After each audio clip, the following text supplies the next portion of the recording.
Hi అండి. ఈరోజు తోటకూర పెసరపప్పు కూర ఎలా చేయాలో చూద్దామండి. చాలా టేస్టీగా ఉంటుంది. ఇది సైడ్ డిష్గా కానీ రైస్లో కలుపుకొని తినడానికి కానీ అలాగే చపాతీలోకి కానీ చాలా బాగుంటుంది. ఒట్టిగా తిన్నా కూడా చాలా బాగుంటుందండి. ఇప్పుడు ఇది ఎలా చేయాలో చూద్దాము. ముందుగా తోటకూర తీసుకోవాలండి. తోటకూరని ఫ్రెష్గా వాష్ చేసుకోవాలి. తోటకూరలో కొంచెం మట్టి అలాంటివి ఉంటాయి కదండి, కాబట్టి నీట్గా వాష్ చేసుకొని ఇలా హోల్స్ ఉన్న దాంట్లో పెట్టేసుకొని ఇలా పెట్టేసుకోవాలండి. ఇలా పెట్టేసుకుంటే వాటర్ అన్నీ పోతాయి. చూడండి, ఆకు ఫ్రెష్గా రెడీ అయిపోయింది కదా. ఇప్పుడు మనం పెసరపప్పు నానబెట్టుకోవాలి. దానికోసం నేను ఇక్కడ ఒక 3 స్పూన్స్ పెసరపప్పు తీసుకున్నానండి. దీన్ని శుభ్రంగా వాష్ చేసేసుకొని ఒక 15 మినిట్స్ వరకు పక్కన పెట్టేసుకోండి. పెసరపప్పుని ఇలా నానబెట్టుకోవడం వల్ల చాలా తొందరగా ఉడుకుతుందండి. కాబట్టి ఇలా కడిగేసి ఒక 15 మినిట్స్ వరకు నానబెట్టేసుకోండి. ఈ లోపల మనం తోటకూరనంతా సన్నగా కట్ చేసేసుకున్నాము. కట్ చేసుకున్న క్లిప్పు మిస్ అయిందండి, సారీ. చూడండి, ఇలా సన్నగా కట్ చేసుకున్నాక మనం వేరొక దానిలోకి తీసేసుకుందాము. ఇప్పుడు మనం కర్రీలోకి ఆనియన్స్ కట్ చేసుకున్నామండి. నేను ఇక్కడ ఒక మీడియం సైజ్ ఆనియన్ తీసుకొని సన్నగా కట్ చేసేసుకున్నాను. ఇప్పుడు మనం పప్పుని స్టవ్ మీద పెట్టేసుకొని ఉడికించుకుందామండి. ఇప్పుడు అలాగే ఇంకో స్టవ్ పైన ఒక కడాయి పెట్టేసుకొని ఒక 2 స్పూన్స్ ఆయిల్ వేసుకోండి. హీట్ అయిన తర్వాత ఆవాలు, జీలకర్ర, మినపప్పు వేసుకొని ఫ్రై చేసుకోండి. అవి లైట్గా ఫ్రై అయిపోయిన తర్వాత మనం సన్నగా కట్ చేసుకున్నాం కదా ఆనియన్స్, అవి కూడా వేసేసుకొని ఫ్రై చేసుకోవాలి. ఎక్కువగా ఫ్రై అవ్వాల్సిన అవసరం లేదండి, జస్ట్ ఒక 2 మినిట్స్ అలా ఫ్రై చేసుకోండి.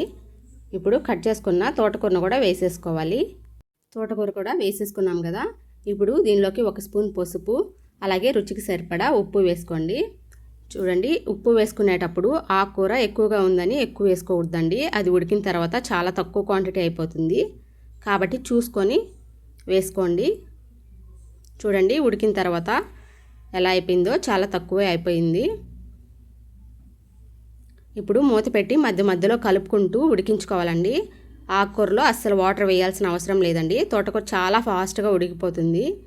ఆనియన్స్లో కూడా కొంచెం వాటర్ క్వాంటిటీ ఉంటుంది కాబట్టి వాటితోనే ఉడికిపోతుంది. మనం మధ్య మధ్యలో చెక్ చేసుకుంటూ కలుపుకోవాలి. ఇక్కడ చూడండి, పెసరపప్పు ఇలా ఉడికితే సరిపోతుందండి. అలా ఉడికినప్పుడు ఇంకా మనం స్టవ్ ఆఫ్ చేసేసుకోవచ్చు.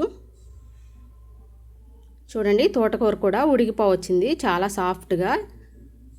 జస్ట్ 5 to 10 మినిట్స్లో ఉడికిపోతుందండి. తోటకూర మాత్రం చాలా ఫాస్ట్గా ఉడుకుతుంది. ఇప్పుడు మనం కర్రీలో వేసుకోవడానికి వెల్లుల్లి కారం తయారు చేసుకుందామండి. ఇప్పుడు దానికోసం మిక్సీ జార్ తీసుకొని దానిలో ఒక 5-6 వెల్లుల్లి వేసుకోండి. అలాగే ఒక 3 ఎండుమిర్చి, 1 స్పూన్ పుట్నాల పప్పు వేసుకోవాలి. ఇప్పుడు దీన్ని మిక్సీ పట్టేసుకోండి. ఈ పొడిని మనం ఇప్పుడు తాలింపులో యూజ్ చేద్దాము. ఇప్పుడు పెసరపప్పు ఉడికిపోయింది కదా, అది ఆకుకూరలో వేసేసుకొని ఒకసారి నీట్గా కలిపేసుకోండి.